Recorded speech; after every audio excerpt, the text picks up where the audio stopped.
नमस्कार विद्यार्थी मित्रांनो, कायदे पंडित लॉ अकॅडमीमध्ये सर्वांचं सहर्ष स्वागत आहे.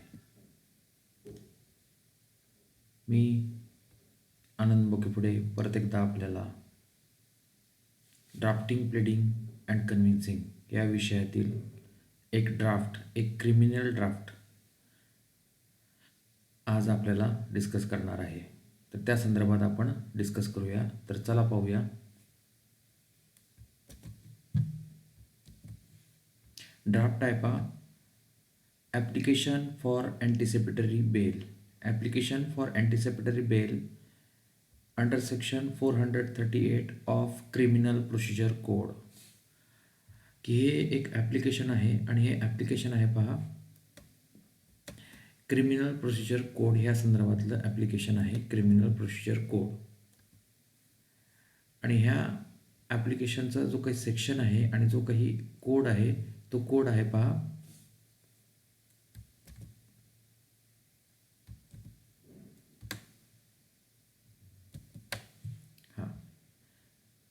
Section 438 of criminal procedure code,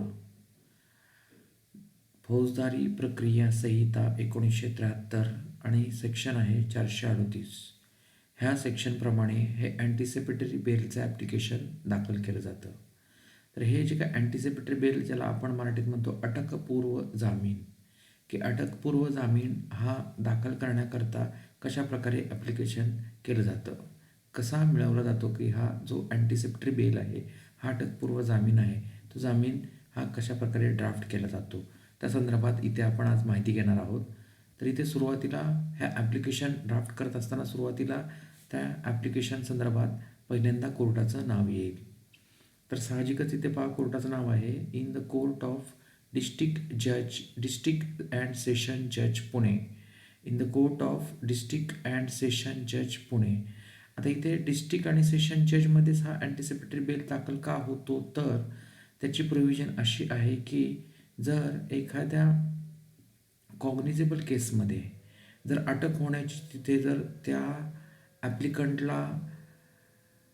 ॲप्लिकंटला एक भीती निर्माण झाली असेल तर तो ॲप्लिकंट हा सेक्शन 438 फौजदारी प्रक्रिया संहिता ह्यानुसार त्या कॉग्निजेबल केसमध्ये त्याला अटक होण्याच्या पूर्वीच तो कोर्टाकडून जामीन करून घेतो, बेल हा ग्रँट करून घेतो. म्हणून इथे हे जे काही कोर्ट आहे डिस्ट्रिक्ट अँड सेशन जज त्यांना ह्या पॉवर आहेत कुठल्या अँटिसिपेटरी बेल ग्रांट करण्याच्या. त्यामुळे इथे ह्या कोर्टाचं नाव आहे पहा in the court of district and session जज. तर इथे हे जे काही ॲप्लिकेशन आपण ड्राफ्ट करणार आहोत ते पुणे या ठिकाणचं आहे म्हणून इथे पुणे नाव दिलेलं आहे. त्यानंतर इथे नाव आहे पहा मिसलॅनियस, शॉर्टमध्ये लिहिलेलं आहे मिसलॅनियस ॲप्लिकेशन नंबर, की आता इथे पहा हा काही CR नंबर पडलेला नाही आहे. त्यामुळे इथे आणखीन हे जे काही ॲप्लिकेशन आहे हे ॲप्लिकेशन सुरुवातीला किरकोळ ॲप्लिकेशन आहे. हे किरकोळ मिसलॅनियस किरकोळ ॲप्लिकेशन हा किरकोळ अर्ज क्रमांक आणि ज्या साली तो दाखल केलेला आहे त्या सालचा तो नंबर असेल पहा 1 2 3 4 5 जे नंबर असेल तो नंबर आणि त्यानंतर असेल पहा त्याचं इयर 2021 22 23 24 जे असेल ते त्याप्रमाणे पुढे हे ॲप्लिकेशन आपण कसं असेल ते पाहूया. सुरुवातीला येईल तो ॲप्लिकेशन ड्राफ्ट करणारा ॲप्लिकंट, की त्याचं नाव येईल सुरुवातीला. इथे आपण समजण्याकरता PQR हा लिहिलेला आहे. Shri PQR, age 60 years, occupation social work, resident of 175 Deccan Gymkhana Pune. हे ॲप्लिकंट आहेत वर्सेस. आता साहजिकच वर्सेस तो कॉग्निजेबल ऑफेन्स आहे आणि हा कॉग्निजेबल ऑफेन्स हा कोणाच्या अगेन्स्ट असतो तर तो स्टेटच्या अगेन्स्ट आहे. म्हणून इथे पहा असं नाव येईल स्टेट ऑफ महाराष्ट्र, महाराष्ट्र शासन, आणि हे महाराष्ट्र शासन हे अपोनंट असेल. त्यानंतर पुढे आहे पहा ॲप्लिकंट. ते हे जे काही ॲप्लिकेशन आहे हे ॲप्लिकेशन कुठल्या सेक्शनप्रमाणे आणि कुठल्या ॲक्टप्रमाणे कोडप्रमाणे केलेलं आहे ते तिथे लिहायचं आहे. And application for grant of हे ॲप्लिकेशन केलेलं आहे. Application for grant of bail हवी आहे ह्या ॲप्लिकेशनमधून आणि ती आहे पहा under section 438 438 of criminal procedure code. Criminal procedure code 438 सेक्शनप्रमाणे इथेही बेल अँटिसिपेटरी बेल हवी आहे. त्यानंतर हे जे काय ॲप्लिकेशन आहे त्या ॲप्लिकेशन एक्झॅक्ट त्याचा कसा ड्राफ्ट असेल ते इथे आपण स्टार्ट झालेलं आहे पहा. द ॲप्लिकंट अबाव नेम्ड, वर सांगितल्याप्रमाणे हे जे ॲप्लिकंट आहेत ते applicant PQR above name submit this application, की हे ॲप्लिकेशन सबमिट करत आहेत. प्रेइंग टू स्टेट दॅट, आणि त्याच्यामध्ये ते प्रार्थना करतायत, याचना करतायत कोर्टाकडून. Praying to state that. आता खालील हे पॅरा आहेत, त्या पॅराप्रमाणे तो ॲप्लिकंट कोर्टाला विनंती करत आहे. तर para number 1, that the applicant is a social worker, की हा जो ॲप्लिकंट आहे हा ॲप्लिकंट सोशल वर्कर आहे and active member of Shiv Sena party. आणि इथं त्यांनी त्याचं हे कामाचं स्वरूप सांगितलेलं आहे आणि स्वतःची हे ओळख करून सांगितलेलं आहे की तो असं म्हणतो त्याच्या पॅरा नंबर 1मध्ये की तो एक सोशल वर्कर आहे. हा ॲप्लिकंट हा एक सोशल वर्कर आहे आणि active member of Shiv Sena party, आणि शिवसेना पार्टीचा तो ॲक्टिव्ह मेंबर आहे. त्यानंतर 2 नंबर पॅरामध्ये तो सांगत आहे पहा, 2 number para, that the applicant have been serve to cause of society, की हा जो ॲप्लिकंट आहे हा ॲप्लिकंट सोसायटीला सर्व करतो, समाजाची सेवा करतो. For last more than 25 years, की पाठीमागील 25 वर्षापासून हा ॲप्लिकंट सोसायटीला सेवा देत आहे, समाजसेवा करत आहे.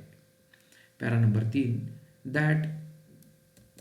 That during the recent by election to Pune municipal corporation in ward number 15, की तो जो ॲप्लिकंट आहे ॲप्लिकंट पॅरा नंबर 3मध्ये असं सांगत आहे की पाठीमागील काही काळामध्ये पुणे म्युन्सिपल कॉर्पोरेशनमध्ये वॉर्ड नंबर 15मध्ये जी काय इलेक्शन झालेले आहे त्या इलेक्शनमध्ये ॲप्लिकंट गॉट इलेक्टेड, की हा जो ॲप्लिकंट आहे हा ॲप्लिकंट इलेक्ट झालेला आहे with large number of vote, आणि ह्या ॲप्लिकंटला मोठ्या प्रमाणात वोट्स मिळालेले आहेत अगेन्स्ट हिज रायवल कॅन्डिडेट. आणि त्याच्या विरोधात जो काही कॅन्डिडेट होता, जो उमेदवार होता, त्या उमेदवारापेक्षा ह्या ॲप्लिकंटला मोठ्या प्रमाणात वोट मिळालेले आहेत, मतं मिळालेली आहेत, आणि हा मोठ्या मताधिक्याने विजयी झालेला आहे. आणि हा जो रायवल कॅन्डिडेट होता, तो रायवल कॅन्डिडेट म्हणजे त्याचा विरोधी जो काही उमेदवार होता तो होता Shri ABC who belongs to Congress I party, की जे हे ABC होते त्यांचे विरोधी उमेदवार ते होते पहा who belongs to Congress I party, की ते ह्या काँग्रेस आय पार्टीचे उमेदवार होते.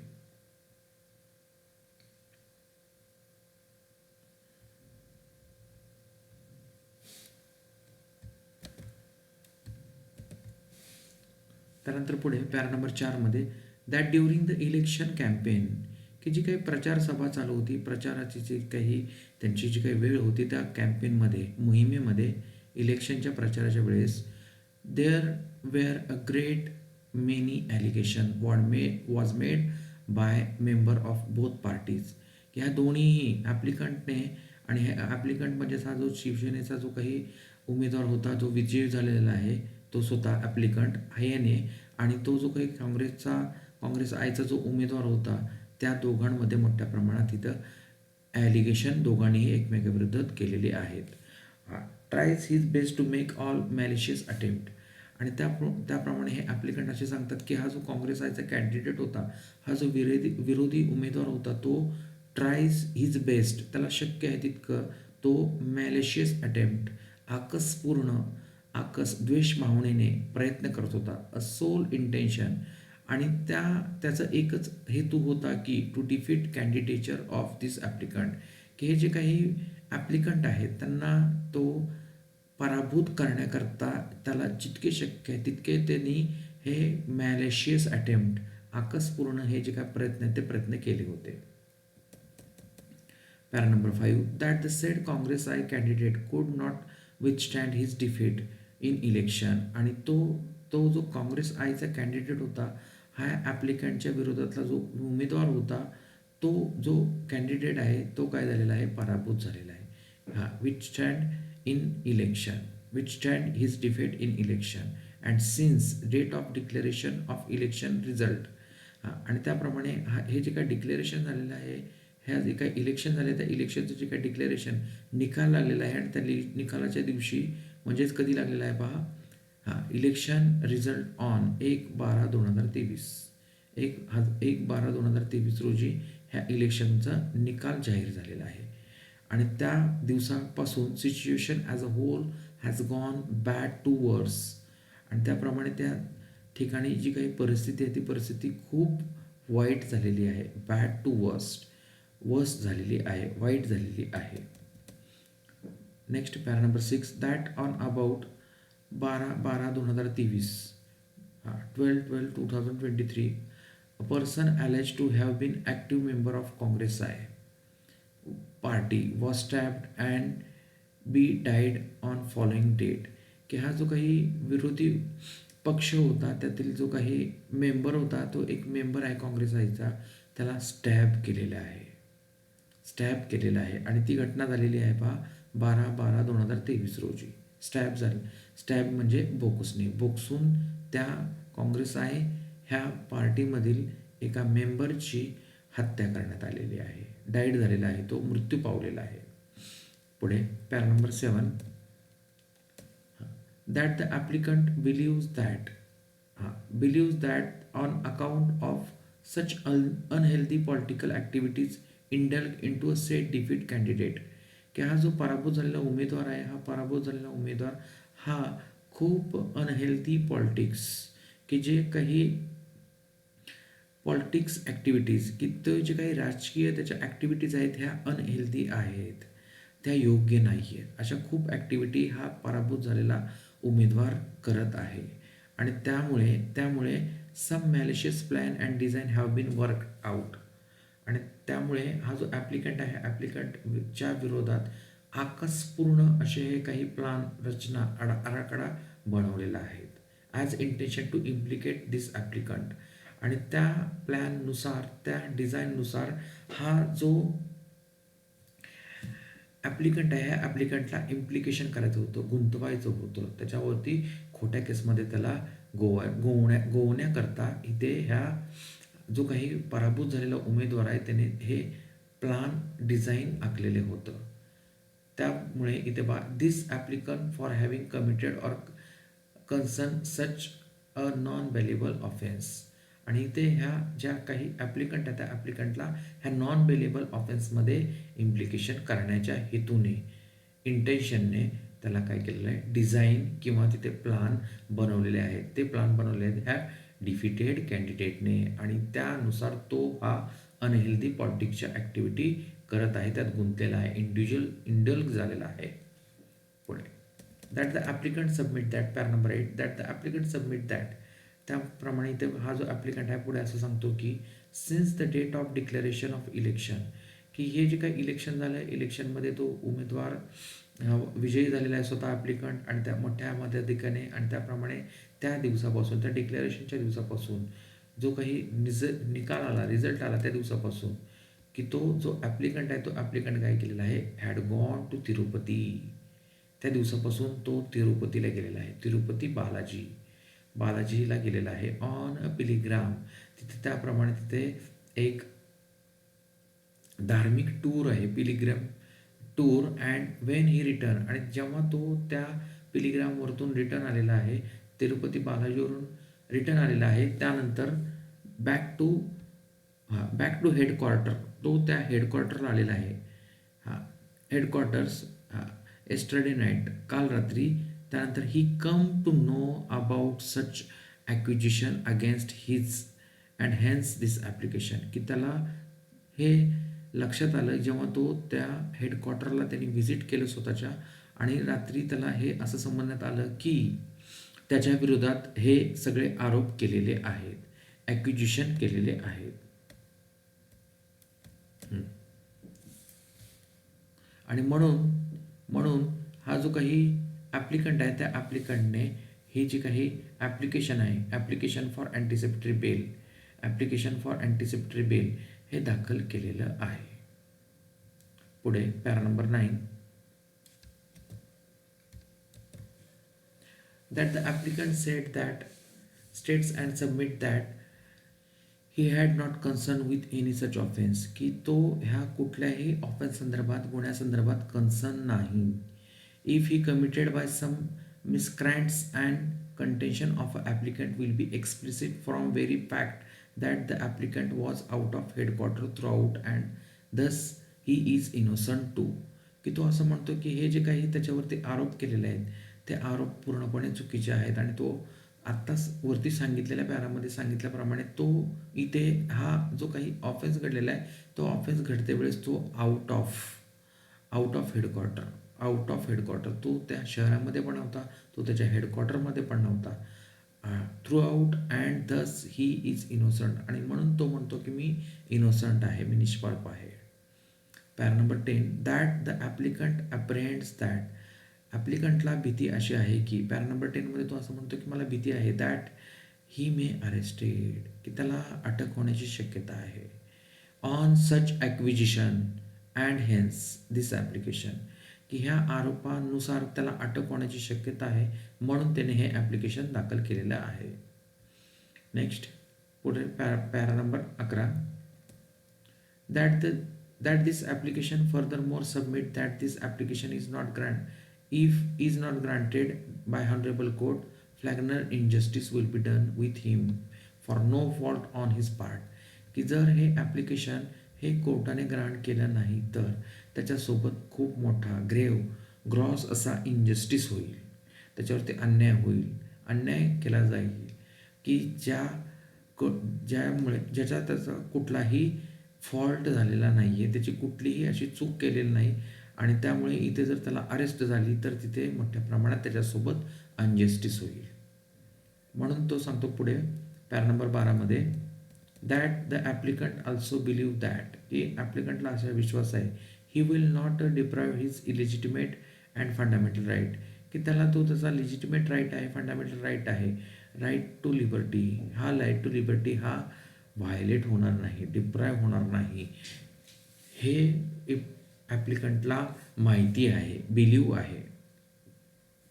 Next para number 13 that the proper court fee is paid की हा ॲप्लिकंट असं म्हणतो की ह्या ॲप्लिकेशन करता जितकी रिक्विजिट अशी कोर्ट फी आहे, प्रॉपर अशी कोर्ट फी आहे, ती सर्व कोर्ट फी ह्या ॲप्लिकंटने ह्या ॲप्लिकेशनसोबत पेड केलेली आहे, हेअर विथ पेड. त्यानंतर पुढे that applicant therefore prays की हा जो ॲप्लिकंट आहे हा ॲप्लिकंट ह्या कोर्टाला प्रे करतोय, याचना करतोय.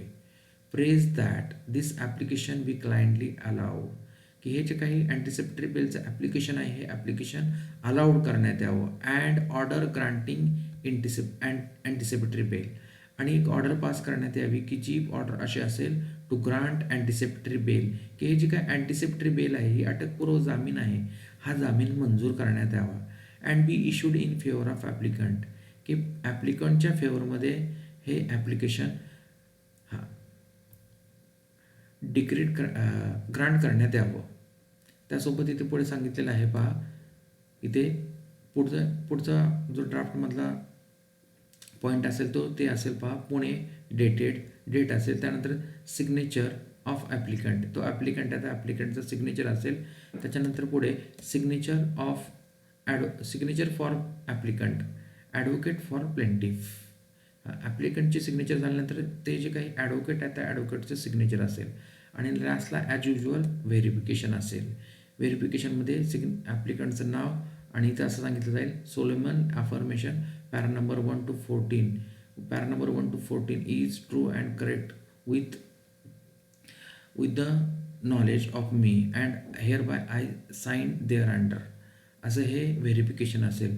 असा हा ड्राफ्ट आहे पहा, ड्राफ्ट फॉर अँटिसिपेटरी बेल.